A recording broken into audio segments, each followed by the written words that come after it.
ትልቁ ሞት ያለው በዓለም ላይ በተወለዱ በአንድ ወር ውስጥ ነው። ሰዎች ተምረው ተመራምረው አስበው አሰላስለው ወይንም ደክመው ጥረው ተጣጥረው አንዳች የኔ ከሚሉት ከፍታና የህይወት ትርጉም ሲደርሱ የራሳቸውን መንገድ ይከፍታል። ስልጠና መስጠት፣ ሊደርሺፕ፣ ሀሳብ ማመንጨት፣ የሆነ ፖሊሲ ላይ ስትራቴጂ ላይ ለውጥ የሚፈልግ ነገር ላይ ሳላስበው አትራክትድ ነኝ፣ ሙከራ ማደርጋለሁ። ቢል ሰረዝ ኮር የሚሉ ቃሎችን ዛሬ እናስፈታለን።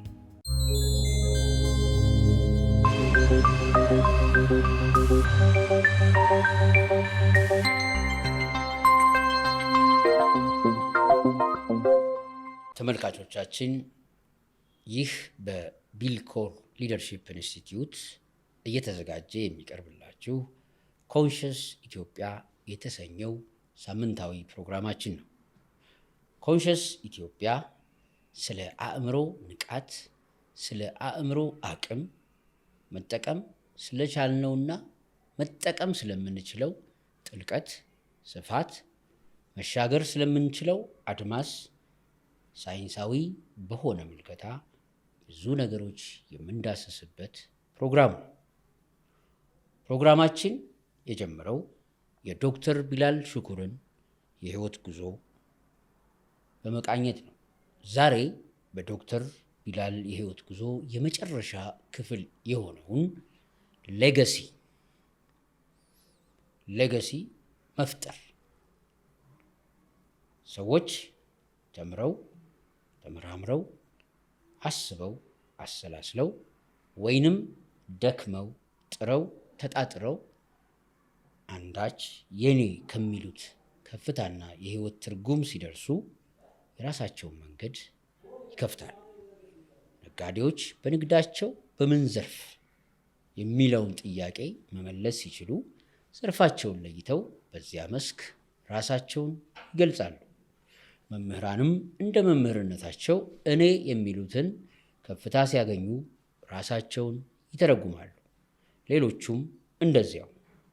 ዶክተር ቢላል ሽኩር ከልጅነት እስከ እውቀት በመጣው የህይወት ጉዞ መደላዳያው የሆነውን ማረፊያው የሆነውን ራሱን የሚተረጉምበትን የህይወት መንገዴ ብሎ እኔ ማለት ማህበረሰቤ ነኝ ለሚለው ፍልስፍናው፣ እይታው እና መንገዱ ማህበረሰቤንም እጠቅምበታለሁ ብሎ ወዳሰበው ወዳመነው የራሱ ወደሆነው ቲንኪንግ ወይም ካሪኩለም የዘለቀበትን ተቋም የመሆን ስኬት ጅማሮ ዛሬ እንመለከታለን።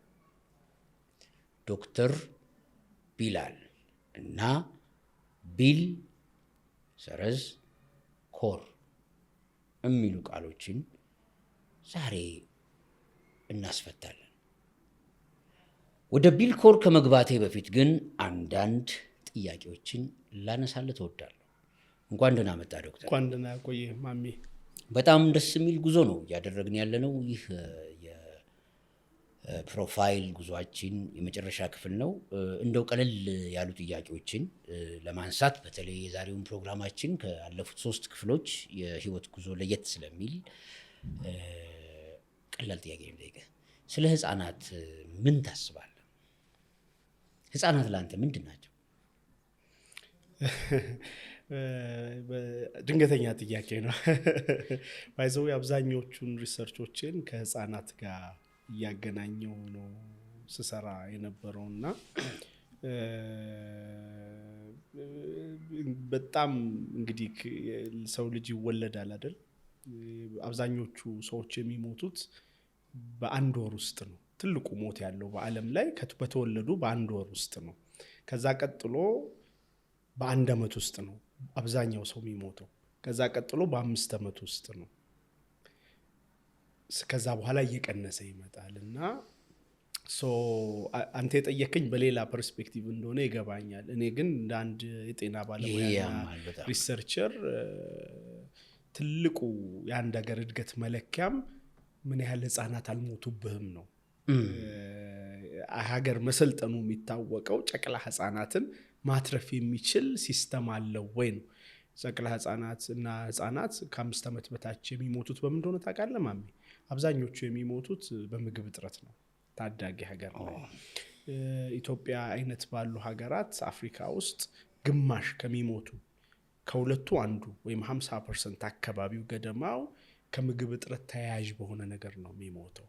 በሽታው ሳይሆን የሚገላቸው የምግብ እጥረቱ በፈጠረባቸው ነገር ነው የሚሞቱት። እና አብዛኛው የኔ ጥናት እዛ ጋር ያተኮረ ስለ ደም ማነስ፣ ስለ ምግብ እጥረት፣ ስለ ምናምን ያተኮረ ነው። ሀገር አደገ ሲባል ህፃናት ሞት ቀነሰ ነው መለኪያው፣ ወይም የምግብ እጥረት ተሻሻለ ነው። እና while they are very እኔ በጣም ህፃናት ልጅነት ማለት ፒዩሪቲ ነው ብዬ ነው ማስበው። ፒዩሪቲ በቃ ንጹህነት አለ አይደለ?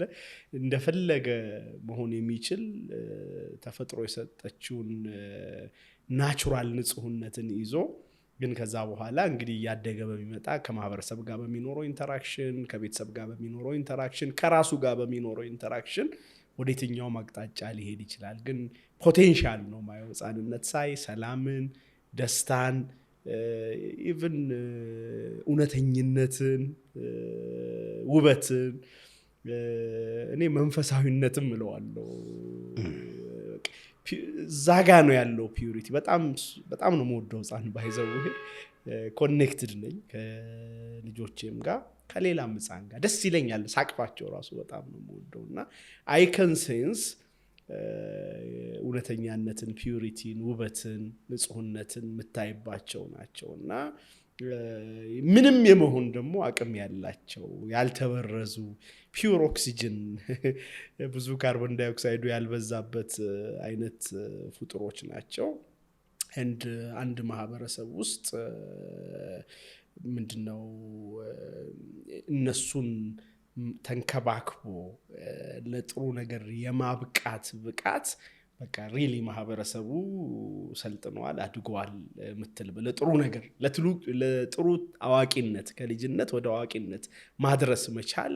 ያ ትምህርት ቤት ይመጣል፣ ወላጅነት፣ ቤተሰብ የሚባሉ ተቋማቶች ሁሉ እነዚህን ፒውርሊ የተሰጡንን ሰዎች ምንም የመሆን ፖቴንሻል ያላቸው ሰዎች ሳንገድባቸው፣ ሳንበክላቸው፣ በአካላዊም ይሁን በሌላም ነገር ላይ ሳይጎዱ ፖቴንሻላቸው ሪያላይዝ ሊያደርጉበት የሚችሉበትን ችግኝ የምንተክልበት ቦታ ነው። እንደ ቤተሰብም እንደ ትምህርት ቤትም ፎርቹኔትሊ በዛ ያንን ጠብቀው የሚሄዱ ይኖራሉ።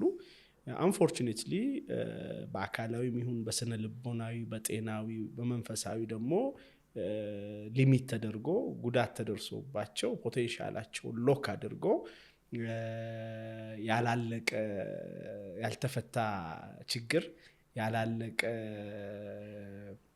ምንድነው ማንነት ቀረጻ የሆነ ቦታ የተቸነከረ ሄድኩ ሲሉ መልሶ የሚይዛቸው፣ አሰብኩ ሲሉ እንዳያስቡ የሚያደርጋቸው፣ አደግኩ ሲሉ እንዳያድጉ የሚያደርጋቸው ብዙ ፕሮብለሞችም የሚፈጠሩበት ታይም ነው ልጅነት። እኔ ልጅነቴን በጣም ነው የምወደው። ኢንጆይ አደርገዋለሁ፣ ተጫውቼበታለሁ፣ ተግባብቼበታለሁ። ግን 100% ሁሉ ነገሩ ሚሞሪው 100% ጥሩ ነው ማለት አይደለም። አዋቂ ስትሆን ያው አብሮህ የሚኖር ልጅነት አለ። ያንንም ሪያላይዝ አድርገህ የመሄድ ኃላፊነት ያንተ ነውና ምን ልበልህ፣ አደይ አበባ ታውቃለህ አይደል? ሲወጣ ደስ ይላል፣ የሚያምር ነገር አለው አይደል? እኔ ልጆችን እንደዛ ነው የማያቸው። የሚያምር አይነት ስሜት የሚፈጥሩ ጸጋዎች ናቸው ብዬ ነው። አንተ ብዙ አስወራኸኝ። እኔ እንደዚህ አስቤውም አላውቅም። ባይዘው ግን እንዴት መጣህ ስለ ልጅነት ራስ መጠየቅ። this is how I think about ልጅነት። በጣም ቆንጆ ነው። የዛሬው ርዕሳችንም ጭብጥ ስለሆነ ነው። ወደ ቢልኮር ልመለስ። በጣም ጥሩ ነገር ነው ስለ ልጅነት የነገርከን። ቢልኮር የአዋቂዎች ስልጠና ማዕከል ነው። ስለ ልጅነት ስለ ህፃናት በጣም ፊል ልታደርግ እንደምትችል እኔ ማለት ማህበረሰቤን ነኝ በሚል መታመም ውስጥ ያለ አንድ ሰው በምንም ሁኔታ ውስጥ የህፃናት ጉዳይ እንደሚያመው መገመት አይከብድም።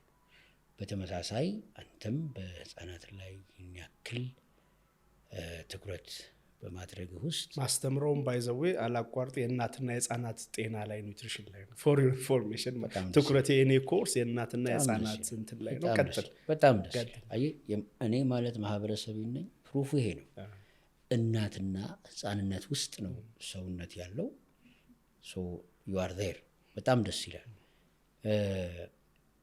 አሁን ይሄን ስሜት ይዘን ቢልኮር የአዋቂዎች ስልጠና ማዕከል ነው። በጣም ፊሎሶፊካሊ የሚገናኝ ቶት ሊኖር እንደሚችል ከመገመት ከዚህ ጀመረ። ዶክተር ቢላል ከቢልኮር ጀመረ። ከአዋቂዎች ትምህርት ቤት፣ ከአዋቂዎች ክህሎት ስልጠና ምን አስቦ ምን ጋባይቶ? እኔ በቃ ትልቁ የህይወቴ ጥያቄ እዚህ ጋር ነው ያለው። ባይዘው እንዳልኩ ዩኒቨርሲቲ ውስጥ ሳስተምር አሁንም አስተምራለሁ። ምርምር ስሰራ ለነፍሴ በቂ ሳቲስፋክሽን አገኛለሁ ኢንተርምስ ኦፍ ራሴን ከማብቃት ራሴን ከማሳደግ አንጻር። ግን አት ሰም ፖይንት ማህበረሰቡ ላይ ያተኮረ ነገር እንደምሰራ ከዩኒቨርሲቲው በተጨማሪ አይኖይት የ10 ዓመት ስትራቴጂክ ፕላን ውስጥም ከ10 ዓመት በኋላ ከ10 ዓመት በፊቱም ትንንሽ እየሞከርኩት አት ሰም ፖይንት ግን ሞር ዶሚነንትሊ እዛ ላይ እንደምሰራ ፓርት ኦፍ ማይ ስትራቴጂክ ቪው ነው። ለምን ብትለኝ ያኔ ድሮ ስለምወድ ነበረ ማህበረሰብን በዩኒቨርሲቲ ብቻ አይበቃኝም ብዬ ስላሰብኩ ነው። በኋላ ግን ምን ገጠመኝ መሰለ ማሜ፣ አሳዛኝ ነገር። እንግዲህ መላውን ኢትዮጵያ ኦልሞስት ዞርኩኝ በፒኤችዲም በሌሎች ሪሰርች አብዛኛውን ኢትዮጵያ፣ ኦሮሚያ፣ አማራ፣ ሶማሌ፣ አፋር እየሄድኩኝ ባይዘው እኔ እየሄድኩ ነው መስራት የምወደውና አየሁትኝ። የውጩን ሀገር ኮንቴክስት ደግሞ አየሁትኝ። አውሮፓ፣ አሜሪካ፣ ብዙ ጃፓን፣ ብዙ ሀገሮችን ሄጃለሁ ሪሰርችን ለማቅረብ ምናምንና ሰው ሁል ጊዜ ጥያቄ የሚፈጥርብኝ ነገር አለ እና እኔ አሁን የምሰራው ስራ ሪሊ ማህበረሰብ ለመለወጥ አቅም ይኖረዋል የሚል ጥያቄ አለብኝ። እንደ ሙያዬ እየተወጣው ነው የሆነ ነገር፣ ግን ምፈልገው ነገር ማህበረሰብ ላይ ማየት ምፈልገው ነገር አለ። ሀገር ተለውጦ ማየት ምፈልገው ነገር አለ እና ይርቅብኛል። ሰው ገጠር ገብቼ ሳየው የማየው ነገርና ሌላ ሀገርም ሄጄ ከማነበውም ከምንም ደግሞ የማየው ሁለቱ ዓለም በጣም ጋፕ አለባቸው እና ወደ ዩኒቨርሲቲ ገብቼ ዲፓርትመንት ሄድም ሆንኩኝ ጤና ጥበቃ ጋር ብዙ ስራዎችን ስሰራ ሳይ ኤንጂኦዎችም ጋር ስሰራ ሳይ አንድ ፓተርን ነው፣ የሚገርም ፓተርን ራሴም ላይ ማህበረሰቡም ተቋማትም ላይ ያየሁት ፓተርን ምን መሰለ? ሁሉ ቦታ ላይ የሚገርሙ ሰዎች ፍለጋ ማን ነው በቃ ይሄን ጉዳይ የሚመራው የሚፈጽመው ጀግና የሆነ ሰው የኔ ብሎ ወስዶ ተቆርቆሮ ለማህበረሰብ ምናምን ብለህ ስታይ በየደረጃው ከስንት አንድ ነው የምታገኘው። አብዛኛው ሰው ቅድም እንዳልከው የሆነ ነገር ይዞ ስትራቴጂካሊ ራሱን እየመራ ድርጅቱን እየመራ ዊዝ ፓሽን ዊዝ ምናምን የሚሰራ ፊው ፒፕል ነው ያለው። የፈለገ ሪሰርች ብትሰራ ቅድም ያልኩ ኢምፕሊሜንቴሽን ሪሰርች ወደ ተግባር የሚለውጥ ሪሰርች ልሰራ ሲሄድ ችግር ይገጥመኛል። ችግር የሚገጥመኝ ምንድነው ፕሮብለሙ? ወደ ተግባር ሆኖ ማህበረሰብ የማይለውጠው ብዬ ሳጠና የሰው ኃይሉ፣ ሊደርሺፑ፣ ገቨርነንሱ ይመጣበት። ፕሮብለሙ ጤና ነው፣ ግን ጤናው እንዳይቀየር የሚያደርገው ደግሞ እኛው ሰዎች ሆነን አገኘሁት። ገባህ አባባሌ? ኮንሺየስ ሆንኩኝ በጣም እኔ የሆነ ነገር እዚህ ጋር እንደ ሪሰርቸር ሆኜ ስሰራ ፕሮብለሙን አገኘሁትኝ፣ ግን ፕሮብለሙን በደንብ ፋንዳሜንታሊ መለወጥ እንደማልችል ገባኝ። ምን በሽታ አየው? ተቋማት ጋር ተቋምን የመምራት ሰዎች ራሳቸውን መርቶ ደግሞ ኃላፊነት ወስዶ ሙሉ በሙሉ ያለመለወጥ፣ ሙሉ አቅማቸውን ያለመጠቀም። የሚጠቀሙ የሉም እያልኩ አይደለም፣ ቱ ቢ ፍራንክ፣ ግን ሀገር ሊለውጥ ይሄ ጋፕ ነው በጣም ትልቅ ጋፕ። እኔ ደፈር ብዬ እንደውም በደንብ ማውራት ይችላለሁ። እንደ ሀገር ኮሚትመንት የለንም፣ ሰነፎች ነን። አሁን በዓለም ከሚታወቁ ሰነፍ ህዝቦች መሀል ኢትዮጵያውያን ሰነፎች ነን፣ ታታሪዎች አይደለም። ጦርነት ላይ በጣም ታታሪዎች ነን፣ ጠላት አንወድም። ይሄ ጀግነታችን ነው። ገበሬው ታታሪ ነው ከልቸራል። ግን ወደ ከተማ ስንመጣ ኢፌክቲቭ አይደለም። ተቀጥረን በምንሰራበት ተቋም ውስጥ ኃላፊነት ተሰምቶ ሬስፖንስብል ሆነን ይገባኛል ግዴታዬ ነው ብለን አምነን አንሰራም። የጠባቂነት ስሜት አለብን። ያልከው ጋፕ ብላክ ኤንድ ዋይት በጣም የሚታይ ወደኋላም ያስቀረን ብዙ ቻሌንጆችን በድብርት እንድናሳልፍ ያደረገን እውነታ። ይሄንን ቦልድሊ ካላነሳ ነው አንፈታውን ችግር። ትክክል። 40% ህጻናት እኛ ሀገር ውስጥ በመቀንጨር የተጠቁ ናቸው። የደም ማነስ ችግር ከጤናው ዘርፍ ባሳየ ከ50% በላይ ችግር አለ።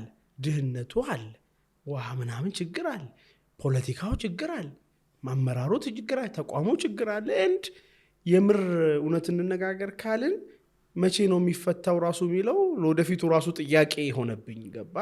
ይሄን በአንድ በኩል ፓተርን አየው። ሰው ሙሉ በሙሉ የኔ ብሎ ሙሉ አቅሙን እያወጣ እችላለሁ ብሎ ማይንድ ሴቱን ከፍ አድርጎ ኃላፊነት ተሰምቶት የሚሰራው ሰው ቁጥር በጠበቅኩት ልክ ሆኖ አላገኘሁትም። ከአመራር እስከ ተከታይ አንድ በልልኝ ያየሁት ፓተርን ይሄ ምልህ ቤት መሰለ እንጆ እንትኖችም ላይ ይሄ ገቨርንመንት ያልሆኑ ተቋምም ላይ ገቨርንመንት ተቋማትም ላይ ፕራይቬትም በመጠቀላይ ወሳኝ ሁሉም ተሳትፎ ነበረኝ። ጥሩ ተሳትፎ ስለነበረኝ አየሁ። እንደ ሰርቬይ ነው ነገር ሳላውቀው ነው የሰራሁት ሰርቬይ። እኔ ሚኒንግ እፈልጋለሁ። ለውጥ ስለምፈልግ ለውጥ የማይመጣበት ቦታ ላይ ረጅም መቆየት አልችልም። ሁለተኛው ያየሁት ፓተርን በገባሁባቸው ቦታዎች ላይ ምን ነበር የኔ ሚና ስል ሳላውቀው ለካ ሁሉም ቦታ ላይ ሰዎች የሆነ ሚና እየተጫወትኩ ነው የምቀጥለው።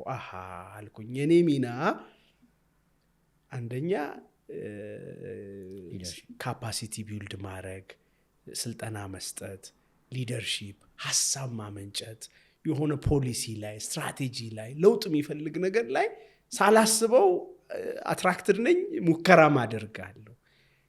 ይሄ ነገር ለካ ሁሉ ቦታ ላይ እንዲህ ከሆነ እንግዲህ በጣም ያንጎኜ ነው ዲፓርትመንት ሄዶንኩትኝ አንዳንድ ነገሮች ላይ የተሳተፍኩትኝ ማህበራዊ ኢኮኖሚያዊ ጉዳዮች ላይ እና የሆነ ለውጥን የመፈለግ ብቻም ሳይሆን እዛ ላይ ስሰራ ሪላቲቭሊ ሰዎች ኢምፓክት ኖራቸው። እኔ 10 ዓመት ዩኒቨርሲቲ ሳስተምር ስልጠና ማብሬ እየሰጠው ነው ለኮሚኒቲ የመጣሁትኝ እና እኔ ሰዎች በጣም ተችድ የሆኑ ምናምን የሆነ ነገር ፊል አድርጎ ይነግሩኛል እና እኔ እንደ ሆቢ ነው ስሰራው የነበረው። ግን ሚኒንግ ማለት የምር እንዲህ ብዬ ከመነግርህ በላይ የሚያለቅሱ ሰዎች ሁላ ማጋነን አልፈልግም እንጂ መጥተው በቃ አይ ፊል ሰምቲንግ ኮኔክትድ አይ ፊል የሆነ ነገር እንዲህ በጣም ብዙ ሲሉ መጀመሪያ እንደ ደስ ብሎኝ ሆቢ ስለሆነ ወድጄው አልፍ ነበር እና ከሆነ ጊዜ በኋላ ይሄን ፓተርን ሚኒንግ ሰጠሁት ማለት ነው። የኔ ሚና ምን ይሁን የሚል ፍለጋ ጀመርኩ ማለት ነው ማህበረሰብ ውስጥ። እዛ ጋ ያለን ክፍተት አየው፣ ተቋም ጋር፣ መሪ ጋር፣ ሰው ጋር አቅም ያለመጠቀም፣ እኔ ጋር ደግሞ የምወደው ዝም ብዬ እንደ ኖርማል ምሰራው የነበረው ግን የኔ አቅም የሆነ ቢዮንድ ማስተማር፣ ይሄ የተለመደ ትምህርት ቤት ውስጥ ከማስተማር የዘለለ ለካ ትርጉም አለው። በገባሁበት ቦታ ከምትገምታቸው ቦታዎች ውጭ ራሱ ገብቼ ያ አይነት ሮል ጥሩ ሆኖ አየሁ። ደስም ይለኛል። ይሄ ጃፓኖች ኢኪጋ የሚሉት ነገር አለ አይደለ? የምትወደው የምችለው አላማዬም ጋር ተገናኘልኝ። እንድ ይከፍለኛል ብዬ አስቤ አላቅም ስለ ገንዘብ እዚህ ላይ በኋላ ነው አሁን እመጣበታለሁ የመጣሁትና ሀገሬን በምላግዝ አፍሪካን በምላግዝ እንደ ማህበረሰብ እኔ በምንድን ነው ማግዘው ብዬ ሳስብ በሪሰርቹ በዩኒቨርሲቲው አይከን ጎ ፋር ግን የሄድኩ ነው። አሁንም ግን ትንሽ ማህበረሰቤ ጋር ዳይሬክትሊ መገናኘት አለብኝ ብዬ ሳስብ ሁለት አማራጭ ነው ያለኝ። እኔው ራሱ መሪ ሆኜ የሆነ ቦታ ላይ ወይም ገብቷላ ፖዚሽን ይዤ ያው ዲፓርትመንት ሄድ ጀመርኩኝ ምናምን ዮንክ ዩኒቨርሲቲው ላይ ወይ ጤና ጥበቃ ላይ ወይ የሆነ ቦታ ላይ ሄዶ አንድ ተቋም የመለወጥ አንድ መንገድ ነው። ሌላኛው መንገድ ግን ኢንዲፔንደንትሊ ይሄን ሊያፈራ የሚችልስ ማቋቋም አልችልም የሚለው ከኔ ጋር ብዙ ክርክር ብዙ ኢቭን አንዳንድ ቦታዎች ላይ ትልልቅ ፖዚሽኖችንም ሪኮመንድ አድርገውኝ ነበር። ሰዎች ጠይቀውኝም ያውቃሉ። አመሰግናቸዋለሁ ለዛ። ግን ምን አየሁ መሰለ ዘሞር ኦርጋናይዜሽኖቹ ጋር ተቋሞቹ ጋር ጠጋ ስል ድሮ ሁሉ ነገር የሚችል ይመስለኝ ነበር። ሳግዛቸው ኮንቴክስቱ ራሱ ለሱ ምቹ አልሆነም። ኢኔብሊንግ ኢንቫይሮንመንት የለም። ስለዚህ መሪ ብቻውን ራሱ የሚለውጠው ነገር አይደለም፣ የሆነ ክሪቲካል ማስ ይፈልጋል። ስለዚህ እኔ ገብቼ ስልጣን ያዘ ቢላል ተብሎ የሚሄድ ነገር አልፈልግም። ስለዚህ እችን ያለችኝን ኢነርጂ ያለችኝን ትንሽዬ እውቀትም ትሁን ልምድ ፍሬ የምታፈራበት ቦታ ወርጄም ቢሆን ወጥቼ ኤኒዌር ማፍራት አለብኝ። ይሄን ለረጅም ጊዜ ባይዘው ይሄ ባንዴ መጣ ተውት አይደል ምንድነው ብዬ ቢልኮር ከመምጣቱ በፊት ይሄን በጣም ስጠይቅ ፒኤችዲን እየሰራው ከጎን ስለዚህ ነው ማስበው። እሺ ቆይ ሰው ማፍራት ምን ማለት ነው? ሰው ማፍራት ምን አይነት ሰው እንዲፈራ ነው የምፈልገው? እንደው በቃ እስኪ ሞዴሉ ምንድነው ሚለው ቆጭ የፒኤችዲን በዚህ በኩል ጽፋለሁ፣ ሌላ ወረቀት ይዤ ኮንሺየስ የሆነ ዛሬ ስለ ኮንሺየስነስ እያወራ ኮንሺየስ የሆነ ሰው፣ ኮንቪክሽን ያለው ሰው፣ ካራክተር ያለው ሰው፣ ኮምፒተንት የሆነ ሰው የሚሉ 7C ሞዴል ምናምን የመጣው ከዚህ ነው። ምን አይነት ሰው ነው የምመኘው? ስለ ዓለም ትልልቅ ኢምፓክት የፈጠሩ ሰዎችን ማጥናት፣ ማንበብ፣ የራሴንም ጉዞ ማየት፣ የምፈልገውን ነገር ውጤት ማየት፣ ድብልቅልቅ ባለ ሁኔታ ውስጥ ይሄን የመፈለግ ሂደት ጎን ኢንስፓየር የሚያደርገኝ እሱ ነው። ፒኤችዲ እኮ ምርጥ ነው እየሰራሁ ያለሁት፣ ግን በመሀል እችን በቃ ሀሳብም ስመጣልኝ እጽፋለሁ። በቃ እንደ ትልቅ ነው ማየው ባይዘው የሆነ ምን ልበል ይሄ በቃ እንደ ጨቅላ ህፃን ያቀፈች እናት ለልጇ እንደምትሳሳው ለዚህ አይዲያ እንደ በቃ ሳሳውለት በቃ የሆነ ሌላ መወለድ ነው ብዬ እንደውም ጓደኛዬ ከከፈትኩ በኋላ ቢልኮርን እኮ አንተ እንደዚህ ከለልከው ያስከው ሌላ ጊዜ ጀነረስ ነው እሱ ላይ ግን በጣም ጠንቃቃውን ከሲለኝ አዎ እኔ እንግዲህ 3 ልጆች አሉኝ እስካሁን አልহামዱሊላህ። ቢልኮር 4ኛ ልጄ ነው። 4ኛ ልጄ ግን እናቱም አባቱም እኔ ነኝ። ለሶስቱ ልጆች እናትም አላቸው። ከሀሳቡ ጀምሮ ሀሳቡ ሲጸነስ ጀምሮ በጣም ፍሬምድ ሆኖ መጸነስ አለበት። የዓላማው ክሊር መሆን አለበት። ምን አይነት ሰው የሀሳብ ክላሪቲ ሳይኖረኝ ክላሪቲ የሌለው ሰው ነው ማሰለጥነው ምንድነው ዝም ብሎ ስሜት ነው የሚሆነው። ያስፈልጋል ወይ ከሚለው ጀምሮ ራሴን በጣም ቻሌንጅ እያደረኩ እየነዳው መኪናም ቁጭ ብዬ ምንም በቃ ምን አይነት ሰው ለምን ምናም የሚለውን ጥያቄ ለምንድን ነው ይሄን የምፈልገው የሚለውን ጥያቄ መመለስ ጀመርኩ። በዚህ ጉዞ ውስጥ unlocking potential creating value የሚል ሞቶ ክሬት ተደረገ። ቢልኮር ሞቶ ነው የሚገልጸው ባይዘው በቃ በጣም ከኔ የተሻሉ ጥሩ potential creating value ምን ማለት ነው? በቃ እንደዚህ ደሃ የሆኑ ነው ኦርጋናይዜሽኖቻችን የለውጥ ረሃብ የመታቸው የመሪ ረሃብ የተመታ ነው። የሆድ ረሃቡን ያመጣው የመሪ የሐሳብ ረሃብ ነው። ያንን ያመጣው ለምንድን ነው ብዬ ሳስብ አቅማችንን እየተጠቀምን አይደለም። ኦፍ ኮርስ የውጭ ጫና ምናምን ልንል እንችላለን። ጫናንም እኮ የምትቋቋመው በአቅም ነው በማሰብ ነው። መቼም የሆነ ተአምር መጥቶ አይደለም የምትቋቋመው። እነዛ ማስበው ነው እኮ እንዲያደርጉን አይደለ? ስለዚህ ከዛ መውጫ መንገዱ ማላከክ ምናምን ሳይሆን ያንን ቂምም ካለ ቁርሾም ካለ በሆድ ይዘ ወደ ፖዚቲቭ ኢነርጂ ቀይረ ስራ ውስጥ ነው እንጂ የምትገባው ማሰብ ውስጥ ነው እንጂ የምትገባው እድሜ ልክ ያለቀስክ መኖር ይሰለቻል። ያ ምንድነው እንደዛ ያደረገን ስል ረሃብ ነው። አቅምን የመጠቀም ረሃብ ማለት ነው። ያ አቅምን የመጠቀም ረሃብ በፊዚካል ረሃብ ተገለጸ፣ በጤና ተቀረጸ፣ በሊደርሺፕ ፌለር፣ በኦርጋናይዜሽን ፌለር፣ በፖለቲካል ክራይሲስ በምን ተገለጸ። የቀነጨር ነው ፊዚካሊ ብቻ ሳይሆን አቅምም ከመጠቀም አንፃር ፖቴንሻሉ አለን። ለምን እኔ በጣም ኖርማል ሰው ነኝ። በጣም ዝም ብሎ የመንግስት ትምህርት ቤት የተማረ ሰፈሩ ሲጫወት ያደገ ምናምን ሰው ነኝ። ሐቂቃ በጣም ራሴን አግዝፌ አላይም።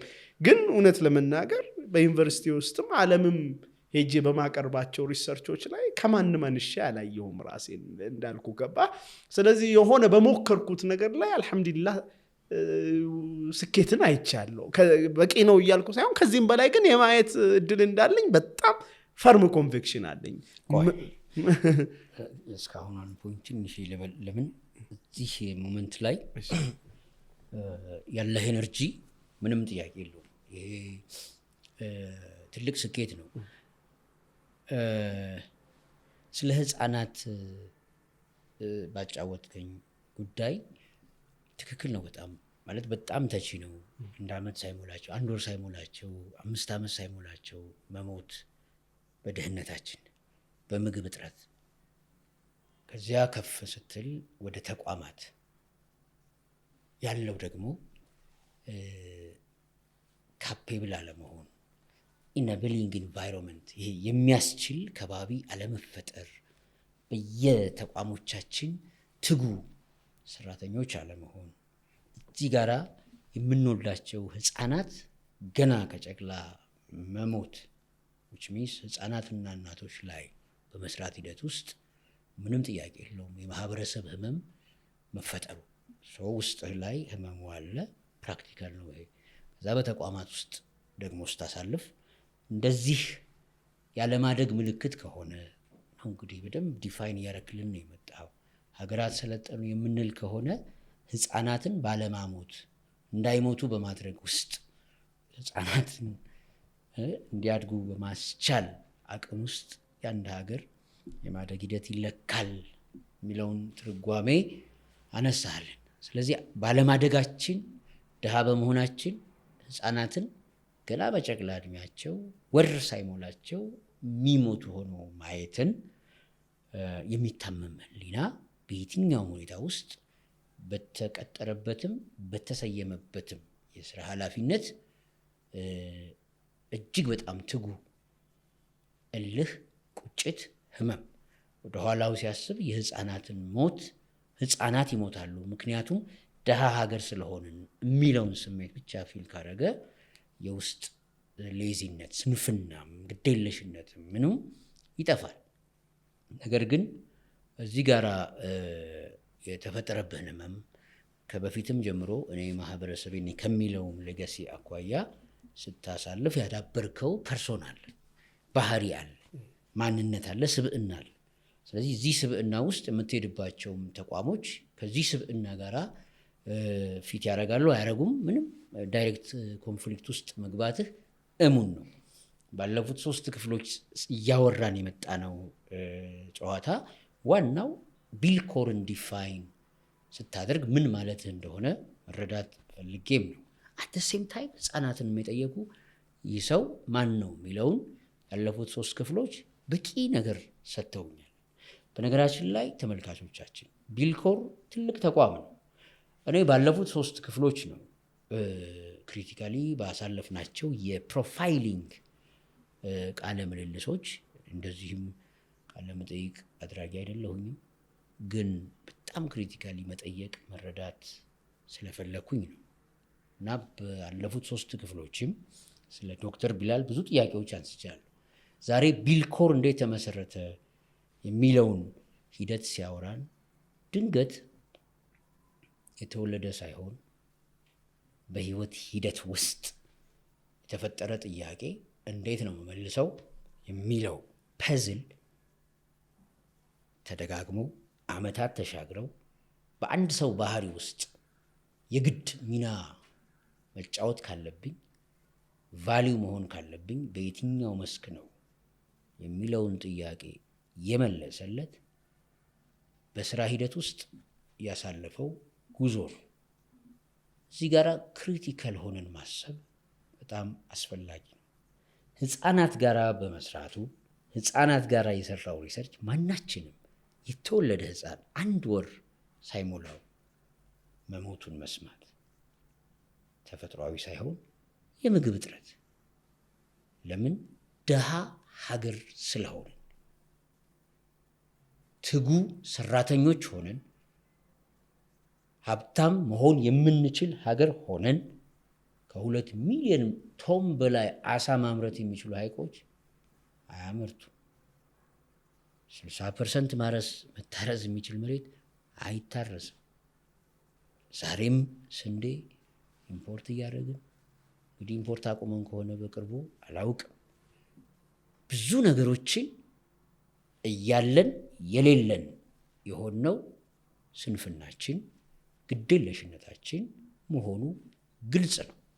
አንድ ኢትዮጵያዊ በአመት ስለ ግንዛቤው ስንት ገጽ ያነባል የሚለውን ጥያቄ ክሪቲካል ሆነን መፈተሽ አለብን፣ መመልከት አለብን።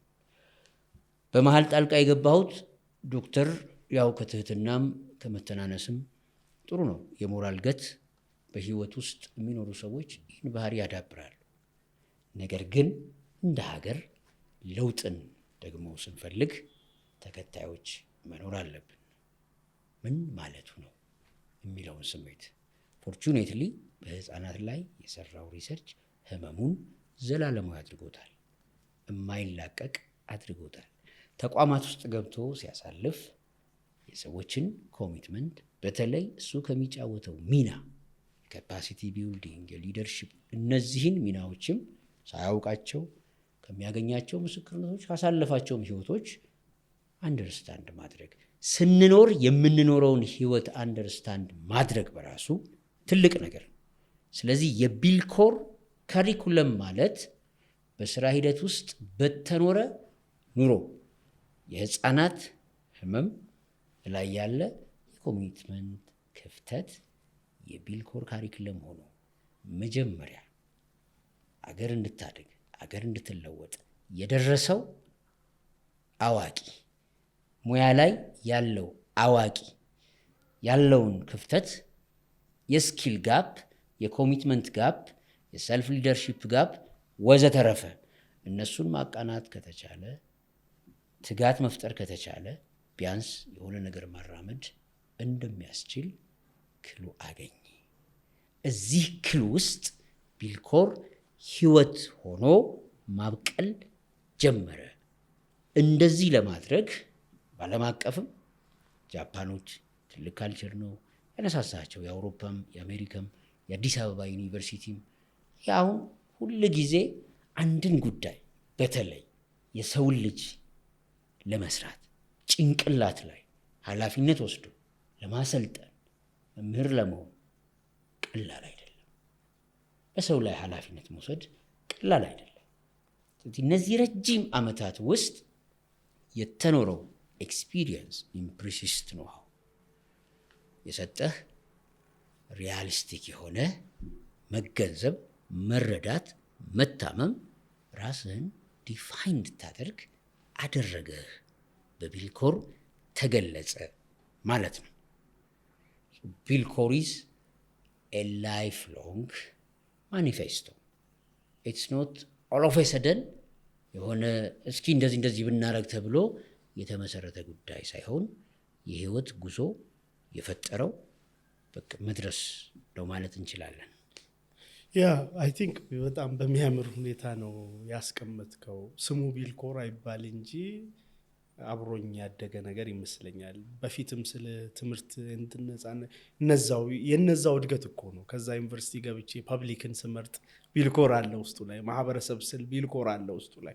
ስሙ ቢልኮር ሆኖ በዚህ መልኩ አልወጣም እንጂ ዩኒቨርሲቲ ውስጥም ባይዘዌ ሊደርሺፕ ኢኒሼቲቭ ፎር ያንግ ፈከልቲ ብለን ኢኒሼቲቭ ወስደን ከነ ዶክተር ዳዊት ጋር ከሌሎችም ጋር ሆነን የሊደርሺፕ ተቋም አቋቁመናል አብረን ማለት ነው። ወጣቶቹ ዩኒቨርሲቲያቸውን ኦን አድርገው ለውጥ እንዲያመጡ ሰብሎች አሉ። በቃ ለአመታት እዛ በደንብ ከዛ ነው የጀመረው ማለቴ ነው፣ መነሻው ማለቴ ነው። ስለዚህ የቆየ ነገር ነው፣ ግን በምን ተገልጦ ይውጣ አይታወቅም ነበር። ገባ? እሱ ነው ያሳሰበኝ። ምንድነው ብዬ ሳስብ ችግራችን ምንድነው ስል አቅማችንን የመጠቀም ችግር አለብን። ራሳችንንም አላወቅነውም፣ እንደምንችልም አንገነዘብም።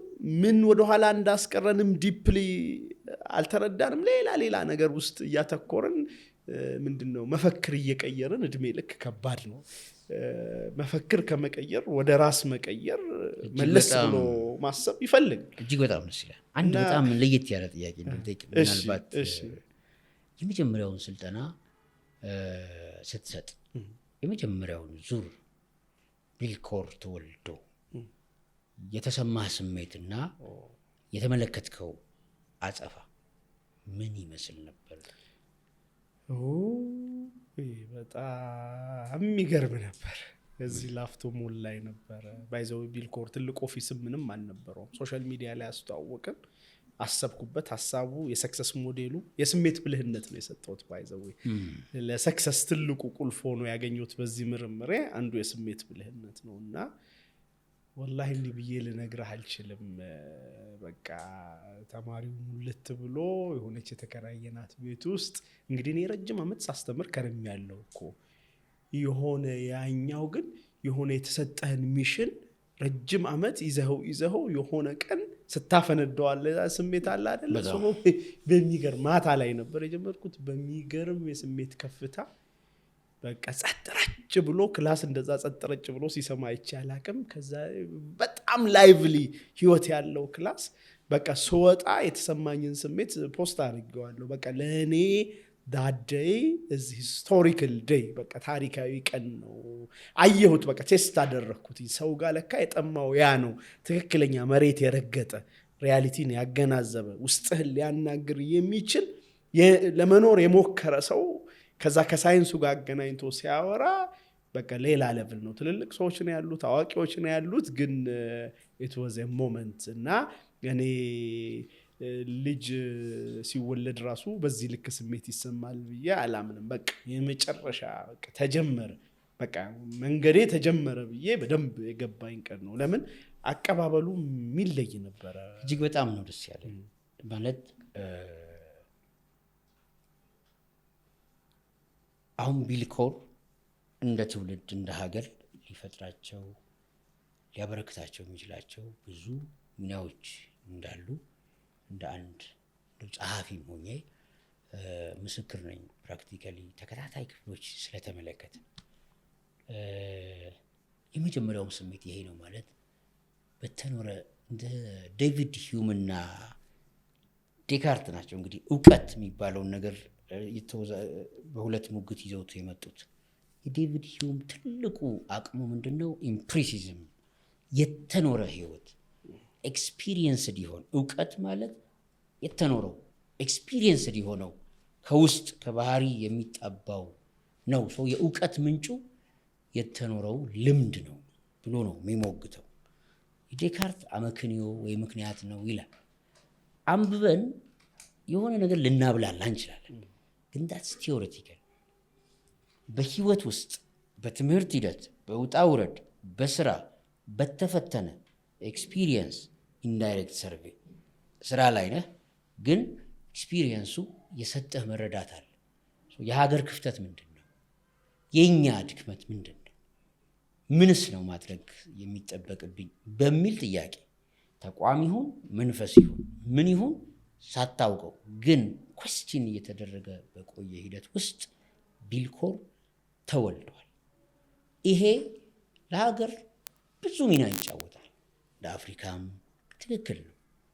ችግራችንም ስለሚታወቅ ደጋግመህ የምታነሳው ነገር እጅግ በጣም ማራኪ ነው። እኛ በምን እናንሳለን? እንዴት ዩኒቨርሳል ማይንድ ሴት አይኖረንም ብለህ የምታነሳው አርጊውመንት ለብዙዎቻችን ብርሃን ሆኖ እንደሚያግዘን እጅግ በጣም ተማመናለሁ። በሚገርም ሁኔታ እንደዚህ ተመስጠን ሰዓታችን የገፋ ስለሄደ በጣም መሰረታዊ ነገር ለማንሳት ፈልጌ ነው። ወደ ሌሎቹ ጉዳዮች ከመሄድ በፊት የቢልኮር ራሱ አመሰራረት ኢትስ ጎልደን በጣም በራሱ ቢልኮር በተለይ ይህንን መልእክትም ጭምር እና እንደ ሀገርም እንደ አንድ የሀገር ዜጋ እንደ አንድ የሀገር ምሁር እንደ አንድ የሀገር አሰልጣኝ ወጣቶችም አሉ፣ ስለ ህፃናቱም አንስተህልናልና ቢልኮር ለኢትዮጵያውያን ምንድን ነው? ምንስ ነው የሚሆነው? ወደ ምንስ ነው የሚጠራን የሚጋብዘን የሚለውን ሌጋሲ አላማ ከፍታ በደንብ አስተዋውቀን ግለጥልን፣ እንወቀው። ሁላችንም ኢትዮጵያውያን ሁላችንም ይህን ጥያቄ እኔ ወኪል ሆኜ ነው የምጠይቀው። ቢልኮርን እስኪ አስተዋውቀን። ወዴት ነው የሚወስደን? እንዴት ነው የሚጠራን? ያ ህመሙ የጋራችን ነው። እኔ አውርቼው ሊሆን ይችላል እንጂ በእርግጠኝነት ብዙ ሰው ይሄ ነገር አለው። ያንን ህመም አክሴፕት አድርጎ ለመለወጥ እንሂድ ወይስ በተስፋ መቁረጥ ውስጥ እንቀጥል ወይስ ደግሞ ተአምር እየጠበቅን እንቆይ ካልሆነ በስተቀር እኔ ፊል ያረኩት ፔን ወይም እኔ የተገነዘብኩትን ድንዛዜ አለመንቃት አለማደግ ፊል ያላረገው ብዙ ሰው ይኖራል ብዬ አላስብም፣ መጠኑ ሊላይ ቢችል እንጂ። ስለዚህ እኔ ያው ምናልባት ከሬጂየስ ሆኜ ግድ የለም ኑና ምንድነው ይሄን ነገር ምንፈታበትን ፎርሙላ እየሰራ ነው እንሂድ። ስለዚህ ወደ ቢልኮር ሰው ሲመጣ እኔ ምለው ምንድነው እኔ ህልሜ እላቸዋለሁ፣ እንደ ቢላልም እንደ ቢልኮርም ሰዎች ህልማቸውን አግኝተው ለህልማቸው እንዲኖሩ በማገዝ ውስጥ ህልማችንን እንድንኖር ነው። ዋው ገብቶሃል አይደለ? ይሄ የግሌ ነው። ሰዎች ህልማቸውን እንዲኖሩ በማገዝ ውስጥ ህልማችን የጋራ ያቺን ፔን የምናጠፋበትን እንደ ጋራ እንደ አፍሪካ እንደ ኢትዮጵያ የምንመኘውን ነገር እኔም መሐመድ ቡርሃንም መሐመድ አሊም የምር አግኝቶ ያንን ነገር በደንብ እስከ ጥግ ድረስ ከኖሮ እኮ በቃ ሀገር በራ ማለት ነው። እና በተለይ መሪዎች፣ ተቋማት፣ ግለሰቦች ይሄን ጉዞ ቢጀምሩ ይሄን ንቅናቄ ውስጥ ቢገቡ የምር ፕራክቲካሊ ግራውንድድ በሆነ ወይ ቢሄዱ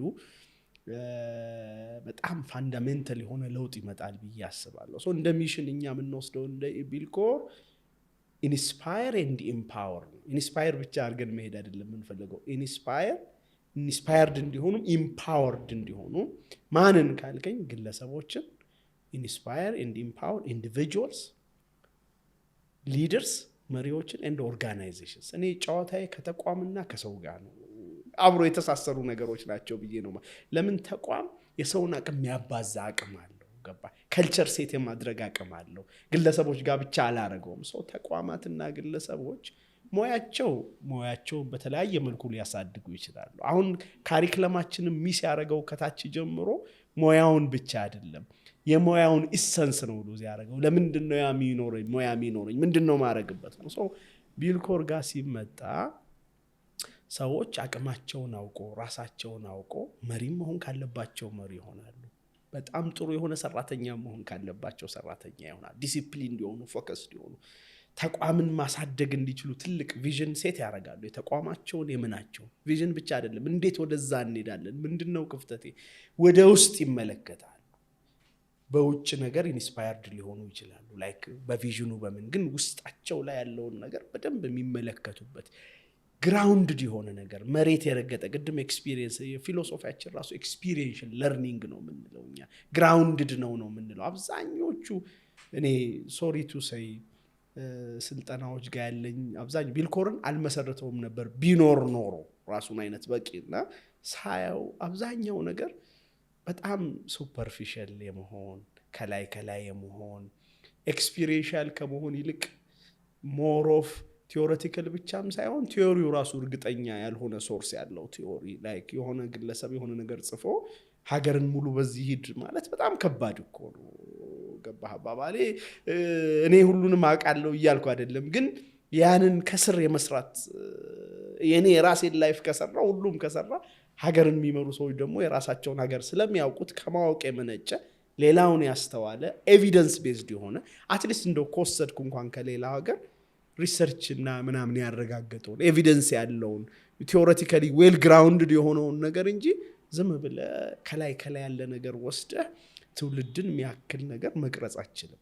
ስለዚህ ቢልኮር ጋር ሲመጣ እንደውም አንድ መጽሔት ላይ አውጥቶታልና ከፐብሊክ ሄልዝ ዲያግኖሲስ ወደ ኦርጋናይዜሽናል ዲያግኖሲስ እንመጣለን ማለት ነው። ሰው ነበር አይደል ምን መረምረው ጤና፣ አሁን ተቋም ይመረመራል፣ መሪዎች ይመረመራሉ፣ ግለሰቦች ይመረመራሉ። በሽታቸውን ብቻ ሳይሆን ይሄ የሚታየውን ወባት ምናምን አይነት በሽታ ብቻ ሳይሆን አሁን ዌልቢንግ ፖቴንሻልን የመጠቀም ምርመራ አብረን እናካሄዳለን። ባይዘዌ ፓሲቭ ኮንሱመር አይደለም የሚሆነው።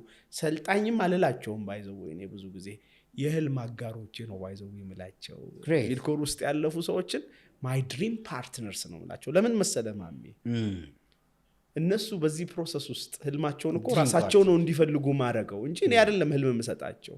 ፈልገው ውስጥ አለ ነው በደንብ መቆስቆስ ነው እኔ ስራዬ፣ ቱል ነው የምሰጠው። በዛ ውስጥ ህልሙን አግኝቶ የሰውዬ ኖሮ ስራው ላይ ሰክሰስፉል ቢሆን እኮ የኔን ህልም ነው የቢልኮርን ህልም አሳካ ማለት ነው። ስለዚህ የህልም አጋሪ የሚሆነው እዚህ ስላገዘኝ አይደለም፣ ለራሱ በሚያደርገው ጥረት ውስጥ አንድ ችቦ አበራ ማለት ሶ ህልሙ እንዲያሳካ ያኛው ሚያ አዘ ኢንድ ኦፍ ዘ ዴይ የህልም አጋዛ ሆኖ አሁን እኔ ለምሳሌ የሆነ ቦታ ሆኖ ቢልኮር እንኳን ሳይመጣ በዛ ወይ እየኖረ ያለ ሰው የኔ ፓርትነር ነው። ይሄን ሰምቶ ራሱ ህልሞች እንዲሳኩ ነው አላማዬ እንደማለት ነው። ድርጅቶች እጅግ በጣም ነው የማመሰግነው። ሰዓት ባይገድበን ብንቀጥል። ውድ ተመልካቾቻችን እጅግ በጣም ድንቅና ውብ ቆይታ ነው ያደረግነው። በነገራችን ላይ ቢልኮር አዶት ሲኒማ 4ኛ ፎቅ ላይ ነው ያለው። በየትኛውም ሰዓት በስራ ሰዓት መታችሁ መጠየቅም ያሉትን ነገሮች ማወቅ ትችላላችሁ። ቤታችሁ ነው አይደለም እንዴ? በደንብ እንጂ። ስለዚህ መገኛው አዶት ነው። እጅግ በጣም ደስ የሚል ዛሬ ነው ቢልኮርን ያወቅ ነው። ባለፉት ተከታታይ ሳምንታት ስንመለከት የነበረው ወደዚህ ወደ ዛሬው ካሪክለም ለመድረስ የታለፉ የህይወት ጉዞዎች ምን ይመስሉ ነበረ የሚለውን ማየት ፈልገን ነው። ያም የሰው ልጅ ከህይወት ተሞክሮ ብዙ ትምህርት ስለሚማር እኛም ወደዚህኛው ስኬታማ ማዕከል ለመድረስ የተኖረው ህይወት ምን ይመስል ነበር፣ ልጅነት፣ ወጣትነት፣ ጉልምስና፣ የትምህርት ጊዜ፣ የስራ ጊዜ፣ የትዳር፣ የጉዞ ብዙ ነገሮች ተደምረው እነዚህ የተኖሩ ህይወቶች መጨረሻ ላይ ሌጋሲን፣ ህግን፣ ቅርጽን፣ ይዘትን፣ ጭብጥን ፈጥረው ቢልኮር ሊደርሺፕ ኢንስቲትዩትን መስርተዋል። ዛሬ በቢልኮር የሚያልፉ ሰልጣኞች በህልማቸው ሲደርሱ እጅግ ፊል የሚያደርጉት ሀገር ይኖራቸዋል። እነዚያ ህፃናት መኖር እየቻሉ መኖር ያልቻሉ እኛ በቃን በምንለው አዋቂዎች ነን በምንለው ሰዎች ትከሻ መጪው ዘመን ላይ የሚበቅሉ ህፃናት ተስፋ ይወሰናል። ይህንን ባማከለ መልኩ ማህበረሰብን ማገልገል እኔ ማለት ማህበረሰብ ነኝ የሚል የቆየ ስሜት ይዞ ዛሬ ላይ ቢልኮርን መስርቷል። ዶክተር ቢላል እጅግ በጣም ነው ለነበረን ቆይታ ሁሉ ምስጋናዬ በጣም ከልብ ነው። በጣም ብዙ ፈንዳሜንታል ኦሪጂናል መገንዘቦችን መማሮችን በሌላ ቋንቋ በአጭር ቋንቋ መሰልጠኖችን ሰልጥኛለሁ። በጣም ነው ደስ ያለኝ። እንግዲህ በሚቀጥለው ሳምንት ኮንሽስ ኢትዮጵያ ኮንሰፕቹዋሊ ምንቀጥል ይሆናል። እንግዲህ ፎከስ ብለን ልንጀምር እንችላለን ወይም በተከታታይ የምናነሳቸው ርዕሶች ይኖሩናል። እስካሁን በነበረን ቆይታ ግን ዶክተር ቢላል ከውልደት እስከ ቢልኮር የነበረው የህይወት ጉዞና ሌጋሲ ይህን ይመስል ነበረ። እጅግ በጣም ነው የምናመሰግናችሁ። ዶክተርም በጣም ይህን ሁሉ ጊዜ አብረን ስላሳለፍን፣ በጣም ስለተሟገትን፣ ስላስገረምከን እና ደግሞ እንደ ዜጋ እንድናከብርህም የመማር መድከም መታመም ምን ያክል አድካሚ እንደሆነ ግን ፍሬው ደግሞ ትልቅ ሞዴል እንደሆነ አሳይተናል። በጣም ቴንክ ዩ ቬሪ ማች። እኔም በጣም ከልብ አመሰግናለሁ። ገና ብዙ እንሰራለን፣ ብዙ አልሰራንም ብዬ ነው ማምነው። ያው ያለንን ሼር ለማድረግ ካልሆነ በስተቀር ብዙ ስራ ይጠበቅብናል። ማሜ ካንተም ጋር ሆነን እንግዲህ ጆርኒያችንን ጀምረናል። እኔም ለነበረን ቆይታ በራሴና በቢልኮር ስም በኮንሽስ ኢትዮጵያ ስም በጣም ከልብ አመሰግናለሁ። አሁንም በድጋሚ ብዙ አወጣተኛል፣ ጎበዝ ጠያቂ ነህ የሚለውን ነገር መድገም ፈልጋለሁ። ቴንክ ዩ በጣም